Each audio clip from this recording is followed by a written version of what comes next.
Eu fiquei pensando aqui, né? E aí não tem como não pensar a experiência do Maracanã, bem comparando com a experiência de uma outra arena, né? Que, no caso, vou pegar o exemplo da Arena do Grêmio. Desde que eu consegui me associar, e aí eu acho que isso entra um outro ponto na construção desse torcedor, né? Quem que consegue ter um acesso fácil hoje ao estádio?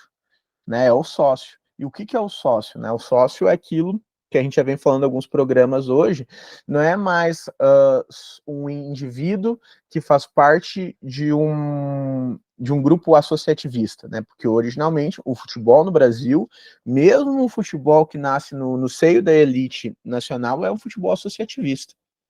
Né? O sócio hoje ele é consumidor.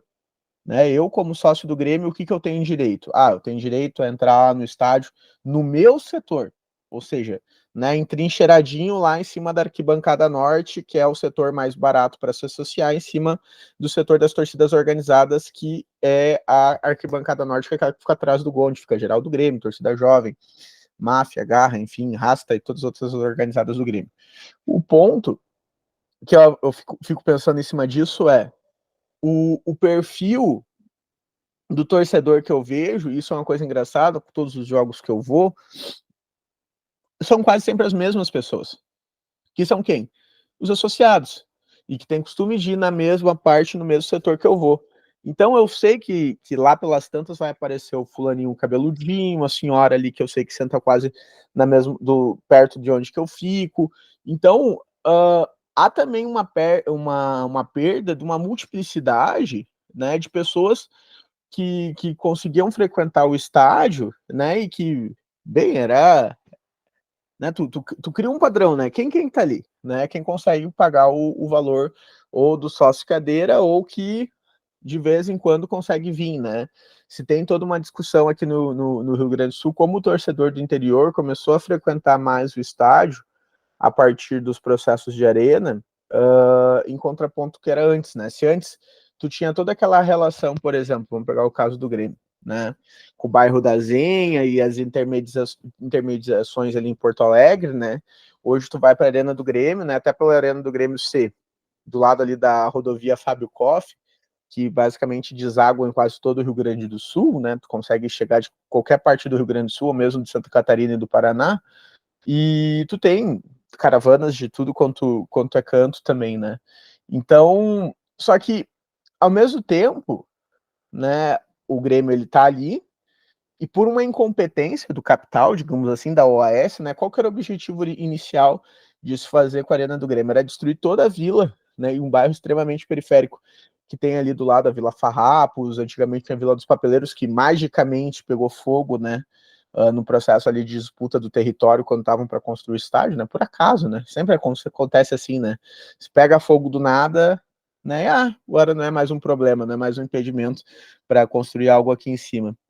E tu tem um processo que tu não tinha antes na Zenha, que tu tem no entorno do estádio, claro, ali onde que tá a vila hoje é para estar shoppings e o caramba que a OS nunca entregou, né? Até hoje tá na justiça porque não construiu o mínimo de melhorias que deveria ter sido feito no entorno do estádio, né? Há uma briga na justiça entre a prefeitura de Porto Alegre e a construtora.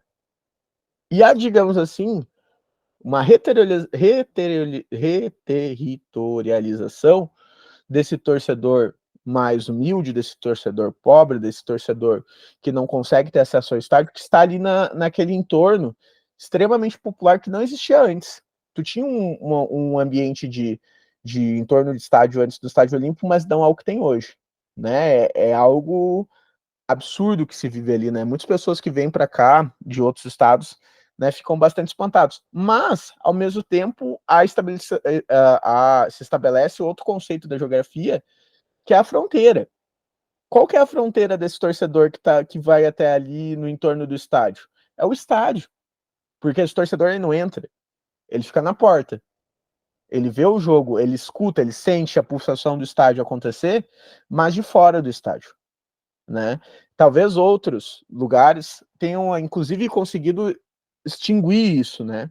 A gente vê cada vez mais, às vezes, até recentemente, quando teve, quando tem jogos do Palmeiras lá no estádio do Palmeiras, que eu não vou falar o nome da empresa, para mim não me interessa o nome da empresa, né, o estádio do Palmeiras, antigo Parque Antártica, que vão colocando os gradios para os torcedores ficarem cada vez mais longe da entrada do estádio e só ficar perto do estádio quem tem ingresso, né? Não só torcedor, Emerson, isso acontece com comércio também, né?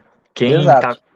pode comerciar ali é só quem tem autorização do clube ou autorização da prefeitura. Então, até isso também eles tiraram. Isso acontece na Arena do Corinthians também. Arena E, não, estádio, porra. e isso a gente, ou pelo menos, né, no caso ali do entorno da Arena do Grêmio, do estádio do Grêmio, né, nosso estádio ali, dessa coisa aí que fizeram, eu acho horrível. Porque nem nosso né? Porque é da OS até 2030 e poucos, né? Pelo contrato. Tanto que o Olímpico lá, Jazz lá, é um horrível. Quem passa pela Zenha, todas as vezes que eu passei lá, chorei. Chorei mesmo. E, enfim, né? Então, tu tem um processo de um outro entendimento ali, né? Eu gostei desse ponto das organizadas que o João trouxe, porque antes tu tinha, e aí, pegando de novo o exemplo do Grêmio, mas a gente pode ver em outros estádios também, que era as organizadas ficavam em vários pontos do estádio. Cada uma tinha sua dinâmica, sua banda, suas faixas, a sua festa, suas disputas também, né? Quando tu aglutina, tu cria essa hierarquização. No Grêmio, óbvio, quem que é a principal torcida? É a Barra Brava, é a geral do Grêmio, não é a mais antiga, mas é aquela que criou força e se sobrepôs sobre as outras, até por ter toda essa relação, esse platinismo, né? Essa platinofilia que existe aqui no Rio Grande do Sul, né? Esse amor pela Argentina, pelo Uruguai, né? E que acaba isso não é só na Arena, mas também no Beira-Rio, né? Mas, enfim, né, eu acho que para além das desterritorializações e reterritorializações, também a criação de novas fronteiras, né, que se estabelecem ali e, às vezes, até a gente pode ter a recolocação desse popular perto do estádio, ou até a popularização maior no entorno do estádio, como é no caso da Arena do Grêmio, mas tu tem uma barreira, uma fronteira bem estabelecida, né? Não sei o que vocês acham disso. Falei demais, desculpa, é que Eu acho, rapidinho, eu acho que programa de sócio-torcedor, em tese, seria uma ideia muito boa, mas que caminhou para um elitismo, né? A própria ideia de você ter que pagar para ter benefícios é uma lógica que se contrapõe à lógica de só comprar o ingresso. E o sócio-torcedor do Flamengo é o pior do Brasil. Eu acho que em valores é o mais caro. O plano mais alto do Flamengo custa R$ 404 por mês. E você não tem. A única prioridade que você não consegue retirar um ingresso de graça. Você tem uma prioridade que é a seguinte: 50% de desconto na meia. Então, se é R$ 100, você vai pagar 25. E é lógico, a prioridade de compra no momento você é o primeiro a comprar, porque você paga-se mais. E a lógica do pagar mais descredibiliza quem frequenta mais o estádio.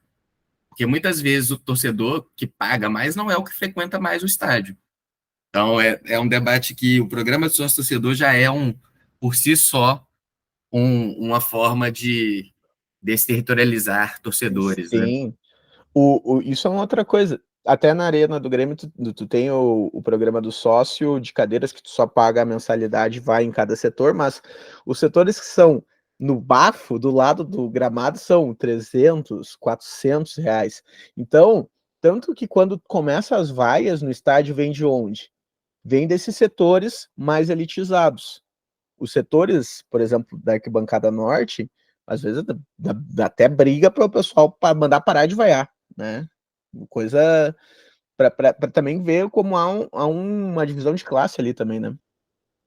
E Total. só. Ah, não, deixa o Michel falar. Não, Ou João. pode ser o Michel.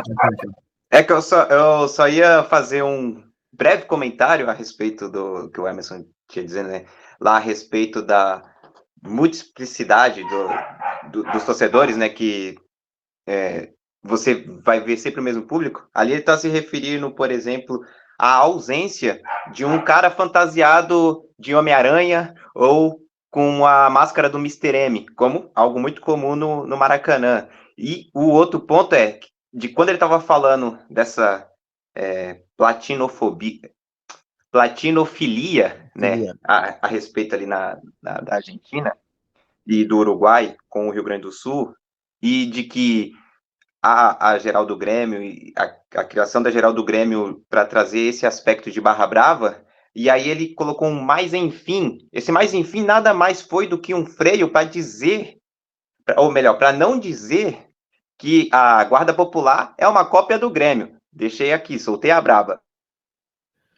Alerta de clubismo, alerta de clubismo. É isso. Mas isso é verdade, todo mundo sabe. O copo é mal feito. Mas enfim, com todo o respeito a todos os nossos ouvintes colorados. Beijo, Jennifer. Aos nossos ouvintes /inimigos colorados. Mas um outro ponto que eu queria trazer nesse debate da arenização, invertendo um pouco a lógica de, aqui no caso eu sou o convidado, mas é a questão que a proposta de segurança que as arenas trazem, né? E isso fez também, o debate de segurança fez também com que outros tipos de público frequentassem os estádios. Porque o que se vende na construção dessas arenas é que é um ambiente seguro, confortável e que pode ser para qualquer pessoa. Para qualquer pessoa a gente já entende que não é. E seguro muito menos, porque a gente sabe que não, o debate da segurança não se passa por isso, né? Aí a gente tem o próprio passo, que é a forma de se colocar 6 torcidas organizadas dentro do mesmo setor. O poder público é intencional quando ele faz isso, né? Porque ele tem a intencionalidade. Ele fala que isso aqui vai cercar qualquer conflito, etc. Mas, pelo contrário, ao colocar todas as torcidas no mesmo setor, e aí as suas disputas territoriais e hierárquicas por poder, é a forma principal de se criar conflitos. Só que aí a gente tem que ter claro, na nossa concepção, e aqui o ouvinte também tem que ter claro isso, é que essa ideia é intencional para que se acabe com torcida organizada. O poder público coloca isso para que essa manifestação popular deixe de existir.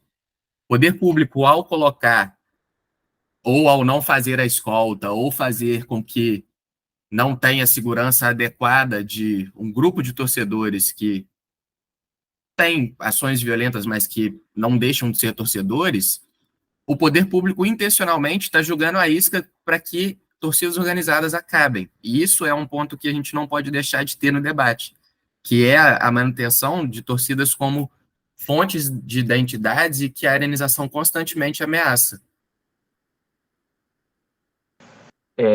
Pegando então o gancho do João, né? E aí é justamente isso, né? Essa intencionalidade é não reconhecer as torcidas organizadas como grupos políticos. Ou, como a gente busca pensar aqui no podcast, como movimentos sociais, movimentos populares, com objetivos políticos internos a elas, né? Dentro de cada torcida ou entre torcidas, e aí entram outras disputas de territórios que não envolvem propriamente o estádio de futebol, né? Entre essas torcidas. E objetivos políticos talvez até mais explícitos, né? Quanto, sei lá, a política do clube, ou alguma outra dimensão política, né? E é interessante quando tu falou das torcidas organizadas do Flamengo lá no Maracanã, e como elas estão concentradas numa única parte, porque isso também acontece lá no estádio do Corinthians, né? E constantemente tem rixa.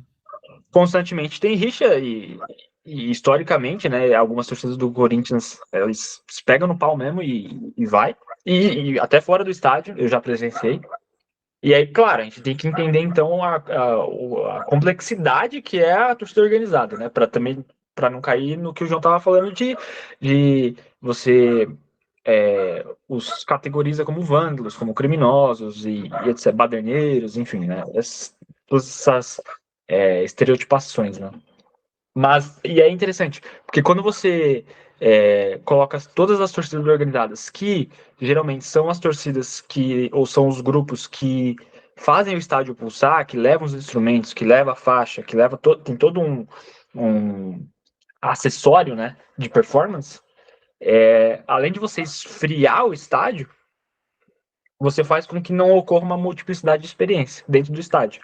Porque, claro, se você tivesse uma certa. As torcidas espalhadas no estádio, aí não ia acontecer o que o Emerson também estava falando, né? De você sempre trombar a mesma pessoa, você não ter contato com outros grupos, você vai ser, tipo, por exemplo, na Arena do Corinthians, se você vai de setor oeste, que é o setor mais caro do estádio.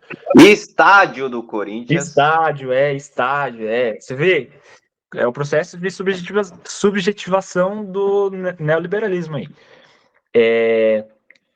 Até perdi o fio da meada.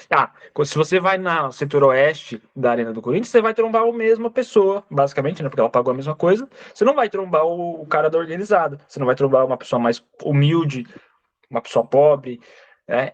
E é justamente isso. Então, esse horizonte de experiência, ele fica homogêneo, né? E aí, para mim, o plano de sócio-torcedor é o grande responsável por isso. Eu particularmente não vejo como ele seria útil, né? Hoje. Teria que pensar outra estrutura, talvez política, para a implementação dele. Porque, claro, a torcida do Corinthians é enorme, assim como a do Flamengo, e ali no sócio, se eu não me engano, aí o Michel pode me corrigir, eu não sei quantos sócios o Corinthians tem hoje. 100 mil, sei lá, 80, 100 mil, não lembro. Mas enfim, uma torcida que tem 30 milhões, você tem lá 100 mil sócios, e dentro desses 100 mil sócios, que seja, você vai ter 40 mil pessoas indo no estádio. E aí ocorre um processo que é interessante, aí o Michel pode dar a experiência dele, que é o cambismo. Só que daí não é mais na porta do estádio. Ele ocorre digitalmente. E aí o Michel... Cambista? Não, o Michel não é cambista.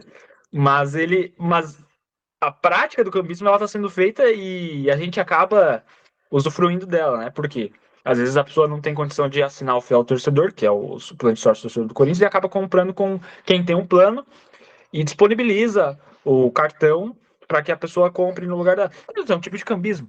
Para não falar do que está acontecendo no Corinthians hoje, né?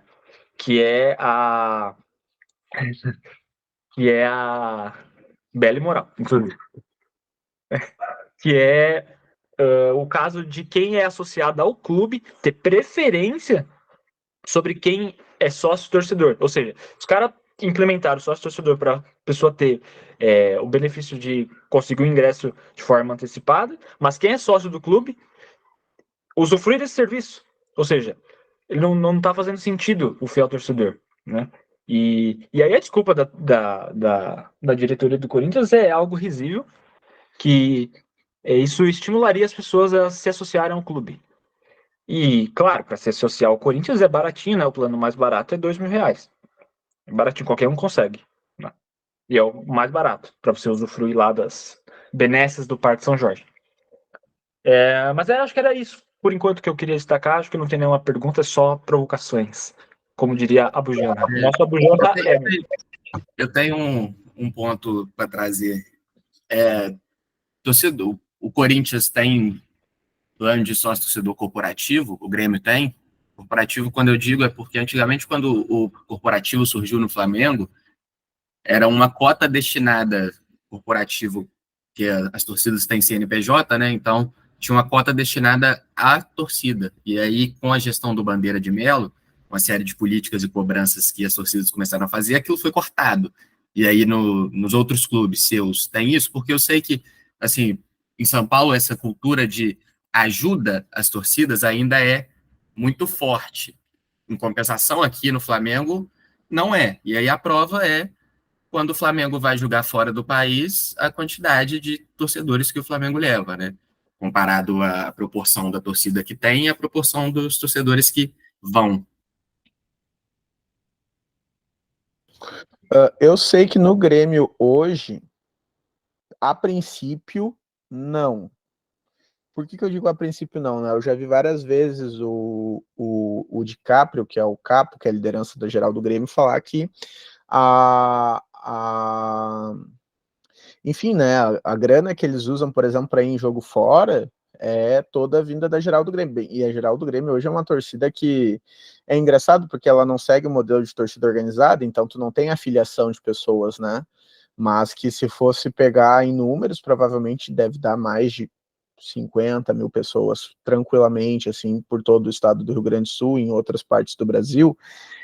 E, enfim, eles vivem, literalmente, eles vendem o próprio material ali, vendem muito, né? Tu vê pessoas que nunca nem foram no setor, mas que tem camisa, né? Tem boné, isso é uma coisa que antigamente eu sei que tinha no Grêmio, né? Por exemplo, quando a super raça gremista era a principal torcida, né, havia um incentivo, né, na época que a torcida jovem também tinha sua força, então se tu tem imagem, tu pode, no Google, no YouTube, tu consegue achar as caravanas, assim, tipo de 10, 20 ônibus que o Grêmio colocava para essas torcidas irem Brasil afora, mas hoje, pelo que as lideranças falam, não tem. Bem, se tu for pegar mesmo os setores visitantes, né, dos jogos do Grêmio, dá para acreditar mesmo, porque é um número bem reduzido do que já foi um dia, e tu vê principalmente faixas, né, com o nome das cidades, do local de onde que vem esses torcedores, né, enfim, né, eu acredito que, por mais que boa parte dessas torcidas tenham membros no Conselho Deliberativo do Grêmio, eu acredito que no caso do Grêmio não tem esse apoio. Até porque as torcidas organizadas tradicionais também minguaram, assim, hoje são um número bem menor do que, por exemplo, era nos anos 90, início dos anos 2000. A respeito do Corinthians, ou até acho que da maioria dos clubes, acho que a ajuda talvez venha mais do ponto de vista de conseguir cargas de ingresso e não necessariamente de disponibilizar ingressos gratuitos ou de ajudar com o deslocamento, né? Eu acho que isso fica por conta das agremiações mesmo, das torcidas, inclusive o próprio preço do ingresso, mas há uma facilitação no trâmite, talvez de não precisar negociar o ingresso diretamente com o clube visitante, mas negocia com o próprio clube que faz essa transferência, tenta intermediar esse caminho para conseguir ingressos, né? E aí um exemplo pode ser a própria final da Copa do Brasil de 2022, no qual o Flamengo cobrou faixas ali aproximadamente de R$ 400, né? E para custear, de certa forma, ou subsidiar o preço do ingresso, a diretoria do Corinthians cobrou o mesmo valor para a torcida do Flamengo e o valor que a torcida do Flamengo pagou, o Corinthians fez a diferença e aí no final saiu uns 70 pau, 70, 90 reais para os torcedores pagar, né? E aí, então, no caso, o torcedor do Flamengo subsidiou os ingressos do Corinthians para aquela final. Eu acho que vai mais nesse sentido do que necessariamente de apoiar com, por exemplo, transporte, essas coisas assim, né? E isso é um pouco de contexto de diretoria, né? Tem diretorias que têm relações mais próximas com as organizadas e tem diretorias que têm uma relação mais distanciada, né? Se eu não me engano, a Mancha Verde, ela teve um período que ela tinha uma certa facilitação dentro do Palmeiras por uma certa aproximação da diretoria. Hoje, com a Leila, eu não sei, eles romperam, né? Teve um rompimento com a Leila e a Mancha Verde, propriamente. Até a Leila chegou uma época que estava amiga da Mancha, né? Sobretudo Isso. na época do Mundial, né? Ele patrocinou o carnaval dele, enfim, Sim. teve uma série. Então, isso também tem o contexto da diretoria, né? De como a diretoria entende a torcida e o que a torcida pode ou não pode, ou deve ou não deve fazer dentro do clube. Um o exemplo... rompimento, na verdade, ele vem com o Paulo Nobre. O Paulo Nobre é que estabelece o limite ali dessa relação com as torcidas, né? Um exemplo disso é que ontem o Operário cobrou R$350 de ingresso para a torcida do Grêmio, lá em Ponta Grossa, e o presidente do Operário foi na Rádio Gaúcha, né, que é a principal rádio aqui do Rio Grande do Sul, né, que é a rádio ligada ao Grupo RBS, ligada ao Grupo Globo, e ele falou na rádio assim, não, se o presidente Alberto Guerra quiser conversar com a gente, comprar uma carga de ingressos para a torcida do Grêmio, subsidiar, e daí o ingresso ficar mais barato, pode fazer, mas o Grêmio não fez, né? O Grêmio entrou, conversou lá com o presidente do Operário e o Grêmio não comprou carga de ingressos não fez isso, né? Então, provavelmente isso que as lideranças das barras e organizadas do Grêmio falam hoje seja a realidade mesmo. Então, não há esse subsídio. Mas também, depende, né? Eu tenho fotos clássicas da super raça gremista do início dos anos 2000, que tinha um presidente do Grêmio que era o Guerreiro. Esse cara destruiu o Grêmio com aquela ISL, né? Com aquele fundo que veio, sei lá, da Suíça, sei lá de onde, só ficou as dívidas e quase fez o clube fechar, até o motivo da queda em 2004, e tinham escrito uma faixa assim, gigantesca assim, no Olímpico: Guerreiro, o melhor presidente, enfim. que né, dá para entender as relações de torcida com a diretoria. Da SAF, né? É, primórdios da SAF no Brasil. Com muita picaretagem, né? Mas eu acho que, assim, é ingênuo da nossa parte não pensar que não tenha em São Paulo, né? Porque eu acho que, com certeza, a diretoria ajuda. O exemplo mais claro que eu vejo, e que, assim, para mim foi... Falei, cara, por que essas coisas não acontecem aqui no Rio de Janeiro? Independente fez aí agora uma caravana do São Paulo por R$600, eram 3 jogos. Palmeiras e São Paulo segunda-feira, aí você já pegava o ingresso, e depois por R$600 você ia até o Pará, eu acho, que o São Paulo joga na Copa do Brasil, e de lá saía e ia até a Bahia para pegar a Vitória e São Paulo, tudo isso por R$600.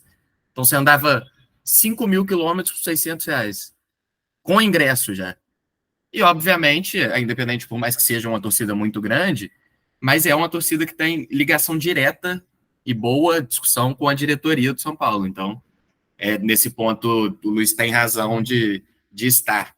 Um outro ponto que eu deixei passar aquela hora, mas eu queria retomar, era sobre as pessoas que sempre, os mesmos frequentes no estádio, nos mesmos lugares. Estão claramente territorializados, né? Mas esse ponto talvez seja o maior desafio para a gente que pesquisa a arenização, né?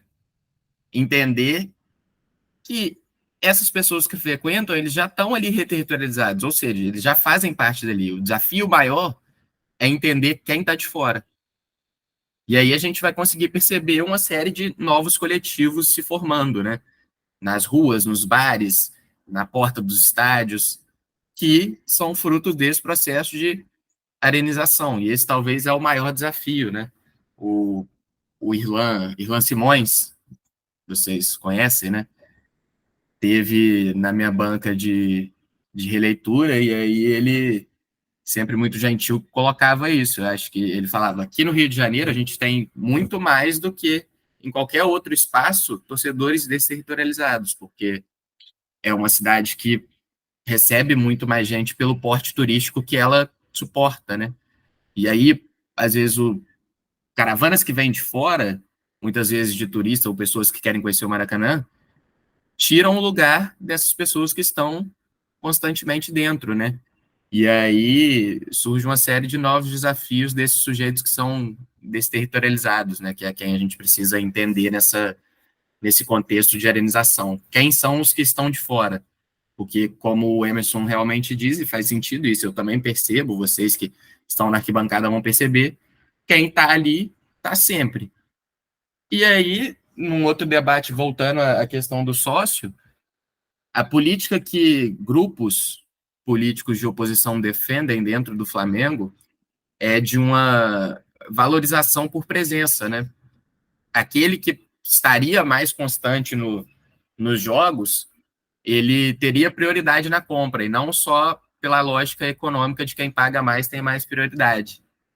Mas isso aí o Flamengo fez uma contraposição, né? Ele fez mais uma vez uma barreira de acesso, né? Ele está colocando agora dentro do acesso ao Maracanã o processo de reconhecimento facial, que é um debate extremamente difícil de se fazer, né? Porque o reconhecimento facial tem uma série de problemas, né? Enfim. O algoritmo, né? O Luiz já citou em alguns episódios, né? Uma espécie de um racismo algorítmico, que está presente também dentro dessa ideia do reconhecimento facial.